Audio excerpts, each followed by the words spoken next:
ஒருவன் பசியை உணர்ந்து பசியாற்றக்கூடிய எண்ணம் இருந்தால் அங்கே அருள் இருக்குது. அதான் அருள். அருள் என்பது ஒருவன் பசியோடு வந்திருக்கிறான், அதை முகத்தை பார்த்து புரிந்து கொண்டால் அது அருள்.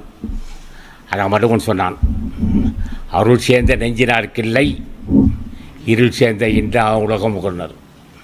அப்போ அருள் என்பதற்கு தயை, கருணை, அன்பு காட்டுதல், உதவி செய்தல், எந்த வகையிலாவது ஒருவருக்கு உதவி செய்ய வேண்டும்.